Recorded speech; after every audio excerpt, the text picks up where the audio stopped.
Good afternoon, everybody out there. This is Arjax coming at you again. In between the videos, I went back to Stormwind, emptied my bags, collected some gold, and just geared up for some more time out in the environment. I didn't actually mean to come back and start this whole progression again as soon as I did. But, that is where I'm at. I decided that, hey, I've neglected making some videos and putting them out there for you guys. So I would like to get back into running some more videos and putting up more video content than what I did the last half of the week. So I'm going to hop on and I'm going to start doing some more questing for you guys. An area of topic that has come up a couple times for me in the last month or so has really been the ISIS and the ISL and what it means to people in America, Canada, and Mexico. I've been approached by civilians asking me my take on this because I was a Marine. I've been asked by other Marines because they're like, does this mean, everybody's kind of engulfed in the mystery and the curiosity of this terrorist organization that is running rampant through Iraq at the moment. Well, what I'm going to say to you guys is if you're in North America, on the continent of North America, or pretty much anywhere outside of the Middle East, there really is nothing to fear. Could they do something? Yeah, I'm going to say they could do something, but ultimately it's not going to affect you, even if it does. You're talking about small, isolated sects of people that may, do a bomb or something like that. Is it something that you should be afraid of? I'm going to say no. Their goal in making these threats, threatening the United States, threatening Canada, threatening Europe, is to make people afraid. And what you're doing by falling into this is, helping them achieve their goal of, making people be afraid.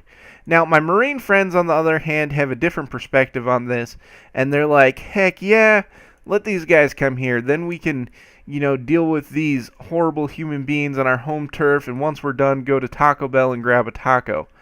Well, I don't like senseless violence. These people definitely do need to be dealt with, and honestly, I would say a 5.56 round to each and every one of them would be what I would prescribe to solve the issue. But, I definitely don't want this flowing back into the United States because there's a lot of people out there that are good that would get hurt by this. And even if they do come to the United States, let's look at the tactics that they're employing. They're employing what they're employing in Iraq because they can get away with it and because they have superior numbers. That would never be the case in the United States or Canada. We have a well-established government with military and police. There is no way that these people would ever come in groves of, 100 people and start to take over a town and execute them. And, being able to orchestrate and organize something like that in the United States and Canada, I'm going to say would be dang near impossible. So please don't let these the mainstream media scare you into believing that this threat is bigger and could actually be harmful to you, because it is not. In the United States, there would be veterans all over the country responding to this if, let's say New York came under attack by ISIS and they started taking over parts of the city. Number one, our military is going to respond, and our military is very good. There is no other military force in the world that can even compete with our military. So there is no way that would happen. And they're not stupid. These people, everybody wants to talk about how, they live in the middle of nowhere and they're goat farmers. These people aren't stupid. They've been dealing with international conflicts and micro wars the majority of their life. So by saying that they're stupid, you're doing a disservice and you're lying to yourself. They're not stupid. And, it's to our benefit that they're not stupid, because if they were stupid, they might try to do that and try to go to the United States or Canada and do something like that. But the risk to reward that they would achieve by that is non-existent. So, do I think that they'd ever, dare step foot in the United States? No, not at all. They're never going to come to the United States and try to take over a city or anything like that. There is absolutely nothing to fear from them. Oh, 1 second, that's my wife. So she's on her way home. So I'm actually going to probably have to cut this short in about 10 minutes. But yeah, there is absolutely nothing to fear from ISIS or ISL or whatever name you want to refer to them as. There will never be They will never be a threat to the United States. They'll never be a threat to Canada. Could we expect to see some terrorist activities spawn from them and isolated homegrown terrorist cells that empathize with them? Yeah, I think that's a possibility. And again, I strongly urge you guys not to be afraid of it, because that is what a terrorist organization is trying to do. They're trying to inspire fear. They're trying to make you live your lives differently. They don't like the way Americans live. They don't like how the West lives. And they want us to change who we are to adapt to them so that they win. By being afraid of them, you're ultimately giving them power over you and to dictate your life. Let's look at 9/11. 9/11 was tragic. It was horrible. It was a big thing. 3,000 people died. Are they capable of doing something like that again? And that wasn't ISIS, and I understand that. But is it possible to have a terrorist attack at that scale? I'm going to say yes. It's possible. Do I think we should be worried about it? No. And, not to say that, losing 3,000 people is bad or isn't bad. It is. It's horrible. I mean, it's one of the shaping things that happened in our country over the last decade or so.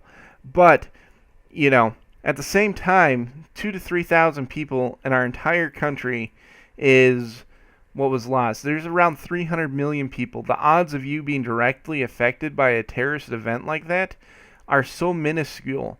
It's like being afraid of being struck by lightning. It's, being afraid of these people is what they want. Do not allow them to have that power over you guys. I just think it's horrible what they're doing, and I think that we do need to respond to it and deal with them. And if they aren't dealt with, I think that they could become a more serious threat. But right now, they aren't a serious threat. And, changing the way you live at home and the way you think and being afraid of something like this is exactly their aim. Don't give them that power. I can't stress that enough. All my friends out there that are in the military, they're getting kind of excited. A lot of the guys that I served with never got the opportunity to go to Iraq, and I mean it's kind of a military thing. You want to go and do something, and with Iraq, with Afghanistan winding down, there's a lot of people in the military that are getting forced out, and they don't have, they don't know what they're going to do. So this conflict is a little bit exciting for them, but I think truly the only people who should be concerned about this are the people that are over in the Middle East right now. I think we definitely, as a country and a nation, need to do something to solve this issue. But at the same time, I really don't think that people should be afraid of them. There's nothing really to be afraid of. They're on the other side of the country. They can't mobilize an army to come to the United States, and if they do, it will be shortly dealt with. And that's a big if.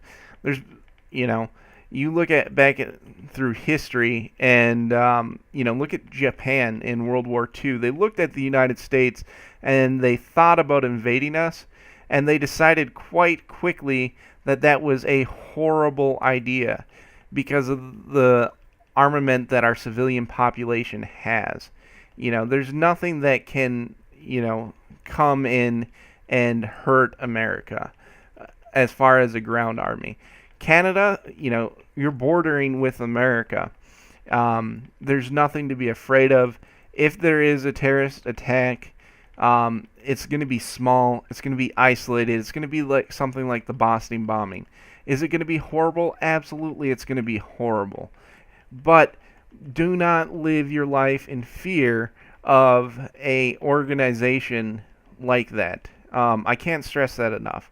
There is no reason to be afraid of getting struck by lightning or getting involved in a terrorist attack. It's not likely to happen. It's almost impossible. You're almost never going to be involved in it. So yeah, absolutely. I just wanted to say that because I've been hearing about it, and there's reasonably intelligent people in my life that are they're like, well, should I go out and buy guns? Should I go do this? How should I get to and from work? What should I do? And I'm like, why are you afraid of this? It's not going to happen. If it happens, it's going to be in a situation that no amount of preparedness is going to, affect it. You can't prepare for anything, for everything.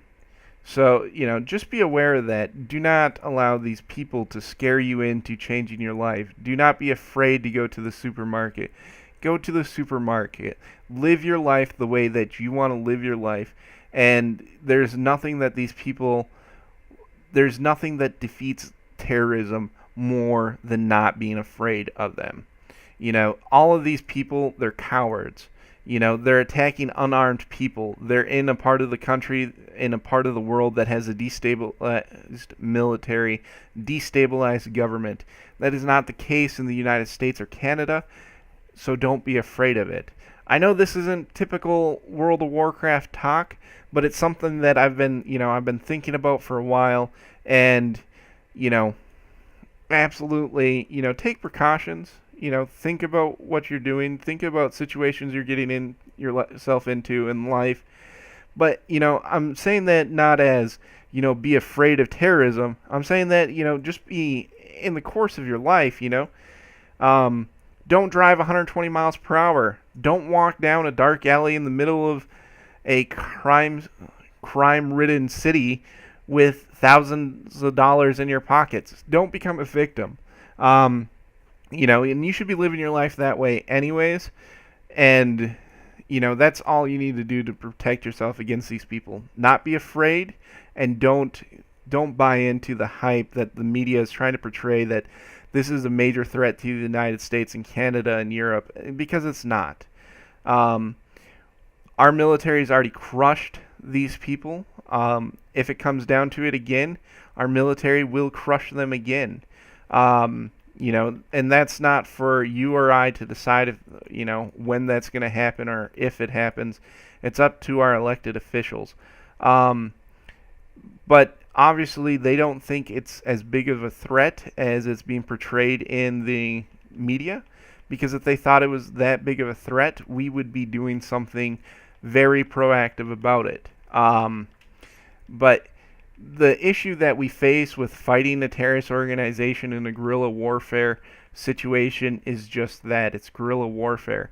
The only way that these people can succeed in their type of warfare and in what they're doing is by being small, isolated, and stacking the odds in their favor.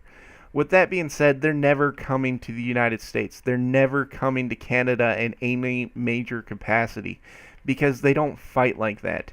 They are very small, isolated groups outside of their main contingency, and they will never fight in an open warfare situation because they know they will lose. The only way that they can succeed is by scaring people and by fighting in small, isolated situations where they know they can win. Well, that's going to be everything for today. Thank you. Arjax out.